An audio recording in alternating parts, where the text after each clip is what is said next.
In April 2015, a quiet cyber attack began inside the German Bundestag, Germany's national parliament located in Berlin.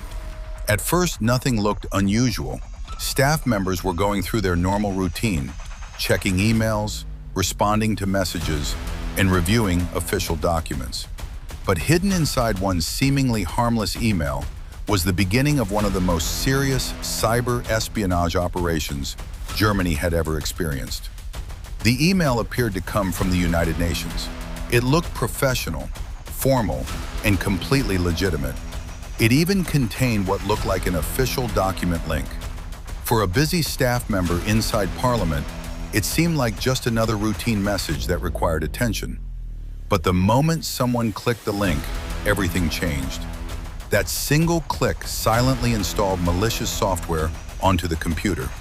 No warning appeared, no alarm was triggered. To the user, everything still looked completely normal. But behind the scenes, hackers had just opened a secret doorway into the internal network of Germany's parliament. Cybersecurity investigators later traced the attack to a sophisticated hacking group known as APT28, also called Fancy Bear. The group had already built a reputation for targeting governments, military organizations, and political institutions across the world. But this operation was different. This time, they had managed to slip directly into the digital heart of German democracy. Once inside the Bundestag network, the attackers did not rush. Instead, they moved slowly and carefully, like intruders exploring a massive building in complete darkness. They quietly studied the network, mapping out systems, identifying users, and looking for ways to move deeper without being noticed. Soon, the hackers began expanding their control. Using stolen administrator credentials, they moved from one computer to another. What started as a single infected machine gradually turned into multiple compromised systems across different departments within the parliament. Before long, the attackers were no longer just inside one computer. They were inside the entire parliamentary network. With this level of access, the hackers could do almost anything. They could execute commands remotely, move files between systems, monitor communications, and install additional malware designed specifically for spying. The deeper they moved, the more power they gained. Once inside the Bundestag network, the attackers did not rush. Instead, they moved slowly and carefully, like intruders exploring a massive building in complete darkness. They quietly studied the network, mapping out systems, identifying users, and looking for ways to move deeper without being noticed. Soon, the hackers began expanding their control.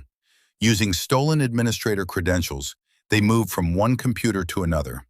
What started as a single infected machine gradually turned into multiple compromised systems across different departments within the parliament. Before long, the attackers were no longer just inside one computer. They were inside the entire parliamentary network. With this level of access, the hackers could do almost anything. They could execute commands remotely, move files between systems, monitor communications, and install additional malware designed specifically for spying. The deeper they moved, the more power they gained. One of the most disturbing discoveries investigators later made was that the attackers had gained control of several internal servers. These servers stored sensitive information, including emails between lawmakers, confidential documents, and internal political communications that were never meant to leave the building. For weeks, the hackers quietly watched, copied, and collected information. No alarms went off. No one inside Parliament realized what was happening. Behind the scenes, gigabytes of confidential data were slowly being extracted from the system. By the time investigators reconstructed the attack, experts estimated that around 16 gigabytes of sensitive data had been stolen. While that number might sound small today, it represented thousands of internal emails, files, and confidential communications from inside Germany's political leadership.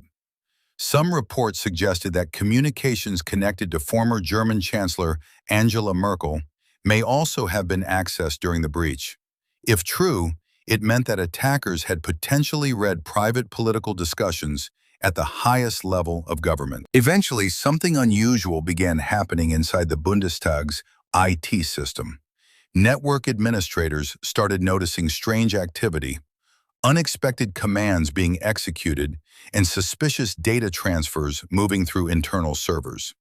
At first, the behavior seemed minor, but the more technicians investigated, the more alarming the situation became. Something, or someone, was clearly inside the system. Realizing the seriousness of the threat, the German parliament immediately contacted the country's national cybersecurity authority, the Federal Office for Information Security. A specialized team of experts was quickly deployed to investigate the network. What they discovered sent shockwaves through the German government. The attackers had already spread across large parts of the parliamentary infrastructure and had been operating inside the system for weeks without detection. To stop the intrusion, drastic measures were required. Large portions of the Bundestag's IT infrastructure had to be shut down entirely. Security teams worked around the clock, isolating infected machines and trying to prevent the attackers from stealing even more data. Eventually, the only safe solution was to rebuild major parts of the parliament's network from scratch. Hundreds of computers had to be cleaned or replaced, and the entire digital infrastructure of the Bundestag underwent a massive security overhaul. As forensic experts analyzed the malware used in the attack, they began finding digital fingerprints pointing toward APT-28. Western intelligence agencies widely believe the group operates on behalf of Russia's military intelligence service. Although the individuals responsible were never physically captured, the investigation created serious political tension between Germany and Russia. Years later, the European Union imposed sanctions against individuals suspected of involvement in the cyber attack. The Bundestag hack became a powerful wake-up call. It demonstrated how a single phishing email could allow attackers to infiltrate one of the most secure political institutions in Europe. Today, the attack is still studied by cybersecurity experts around the world. It proved that in the modern digital age, wars are not always fought with weapons or armies. Sometimes they begin with something as simple and as dangerous as a single email.